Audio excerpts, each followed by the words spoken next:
بنی اسرائیل میں ایک نوجوان تھا کفل، روزانہ نئی لڑکی اپنے کمرے میں لاتا تھا، شراب اور لڑکی اس کی زندگی تھی۔ ایک رات ایک لڑکی کو لے کر آیا، 60 دینار پاکستان کا 12 لاکھ روپیہ بنتا ہے، اور آپ کا 1 لاکھ بنتا ہے۔ 1 لاکھ رینڈ دے کر وہ ایک لڑکی کو لے کر آتا ہے۔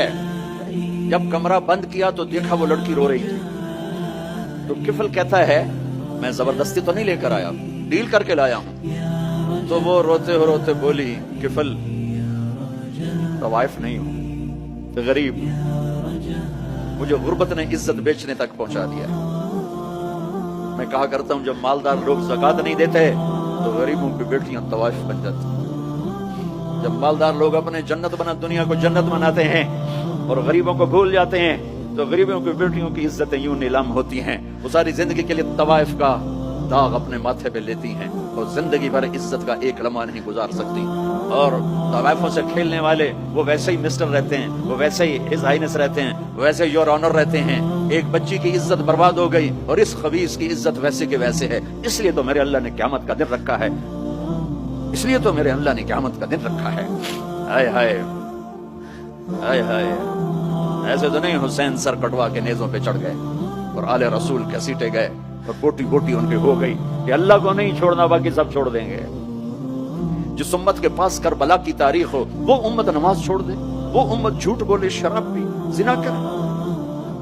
جلا دو اپنی تاریخ کو، جلا دو اپنی کتابوں کو، جلا دو اپنی میراث کو، جو کرنا پھر جو مرضی کرو، بھلا دو حسین کی قربانی کو۔ یہ کوئی زندگی ہے جو ہم گزار رہے ہیں؟ وہ عورت رونے لگی، وہ لڑکی رونے لگی، کفل عزت دار ہو، مجھے غربت نے طوائف بنا دیا ہے۔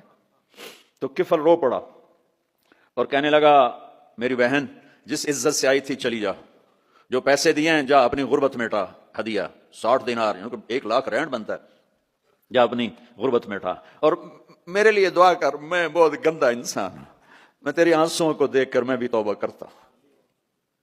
وہ لڑکی گھر پہنچی، پیچھے کفل مر گیا، اس کو نہیں پتا موت آئی کھڑی ہے سر پہ، وہ مر گیا۔ اللہ آخرت سے پردہ نہیں اٹھایا اللہ نے، وَمِن وَرَائِهِمْ بَرْزَخٌ إِلَى يَوْمِ يُبْعَثُونَ، پردہ ہے، مر گیا، کیسے مرا، کس حال میں میرا کچھ پتہ نہیں ہے، لیکن میں اس کی قدردانی پہ قربان جاؤں۔ کل اگر یہ مردہ ملتا نا اپنے گھر میں، اس کو کسی نے اٹھانا نہیں تھا، کمرے میں ہی دبا دینا تھا، وہیں پتھروں میں اس کو دبا دینا تھا، یہ ایسا انسان تھا، لیکن وہ تو توبہ کر چکا تھا۔ اور توبہ کے بعد کی زندگی 15 منٹ، آدھا گھنٹہ، گھنٹہ، سوا گھنٹہ، 2 گھنٹے ہے، اور 30 سال کی زندگی زنا اور شراب میں ہے، اور آدھے گھنٹے کی زندگی میں صرف نیت کی ہے، کل تک تو بھی سورج میں نہیں دیکھا اور موت نے آ کے اٹھا لیا۔ صبح جب ہوئی تو لوگوں نے دیکھا کفل کے گیٹ پہ لکھا ہوا تھا ان اللہ قد غفر للکفل، لوگوں اللہ نے کفل کو معاف کر دیا۔